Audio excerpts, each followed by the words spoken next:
In this video, I'm going to share with you 3 tips on how to speak and understand native speakers. It's a very common problem that lots of people learn English to a good level, but when they go on holiday to England, they start working with British people, for example, they are like, whoa, hold on a second, what language are they speaking? Because it doesn't sound like English. This can be really frustrating and annoying because you might think that you have a good level of English. Like you may have a B2 certificate and you're thinking, I'm good at English. I'm an upper intermediate. I can speak fine. I can order food. I can have casual conversations. I can understand or even watch television, for example. But when it comes to speaking to native speakers in the real world, it's a different experience. The first tip I have for you is learning more specific vocabulary related to that region, especially informal words, slang, and phrasal verbs.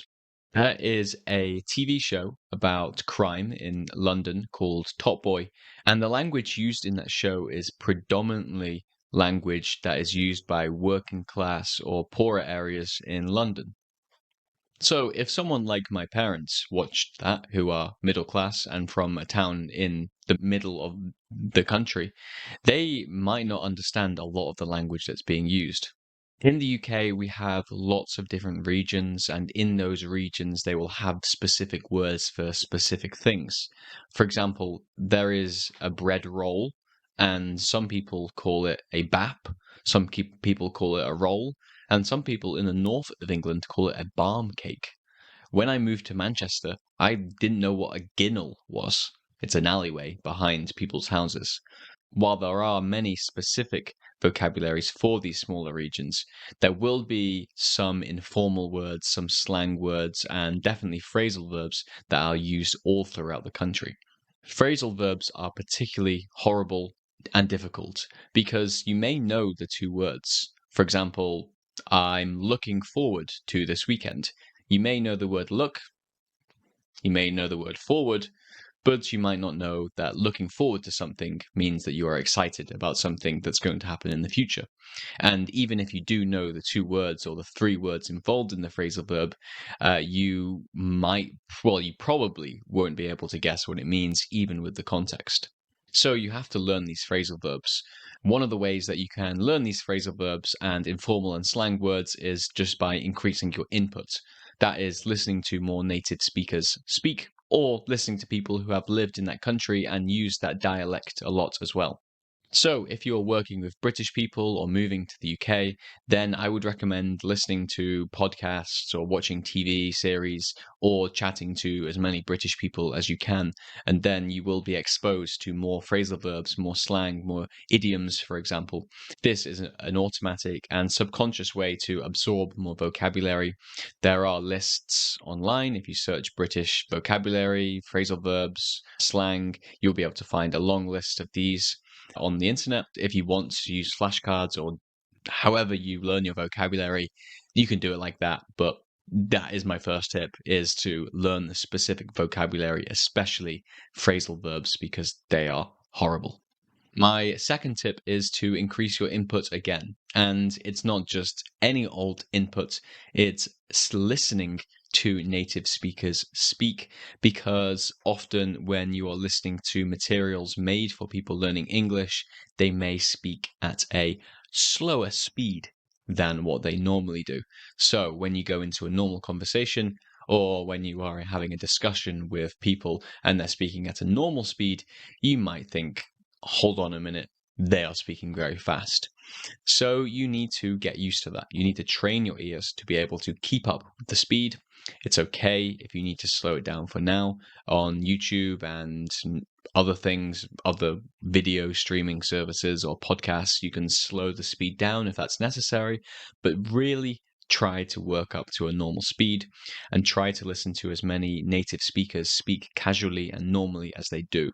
So if you are able to listen to content, podcasts, TV, where it's not designed for language learners, just listen to that as much as possible, because the speed can be very difficult. Like, I remember when I was learning Spanish and people would speak to me in Spanish, and I was just like, That sounded like one word, and you spoke for 30 seconds. It's not only the speed that you need to train your ears for, it's also the accents.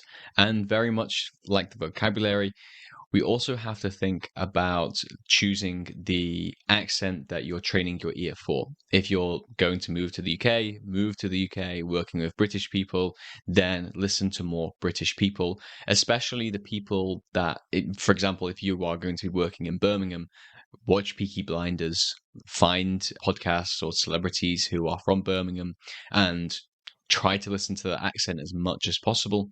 Listen to music artists. The UK and the United States have a lot of music artists. They also have loads of TV and films.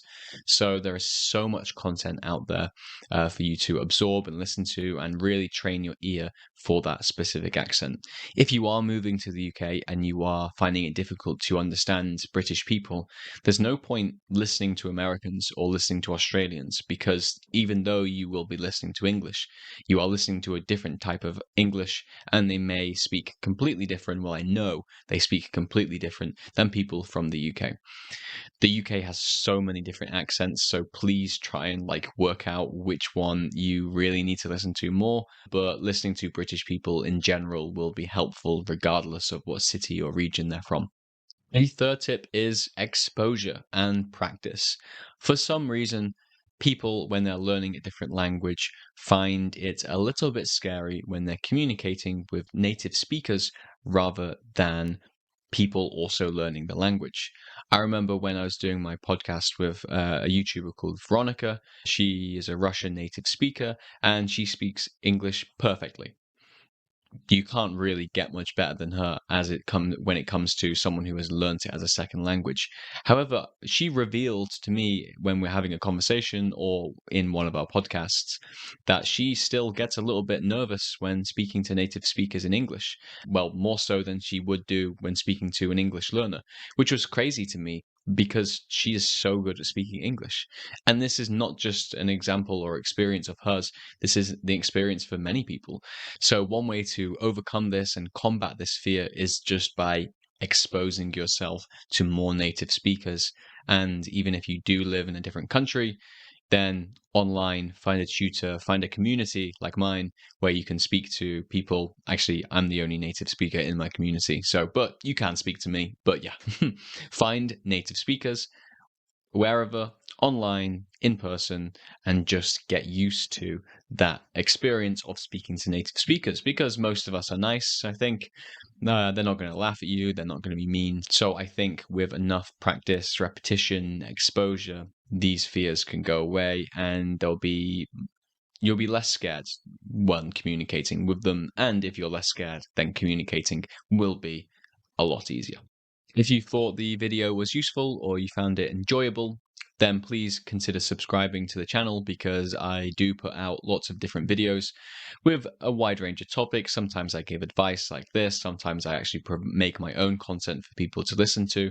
And also, if you want to join my free English learning community, go in the description and you'll be able to join for free. We have a wide range of things there and you don't have to pay any money. So if you want to join, you know where to find it.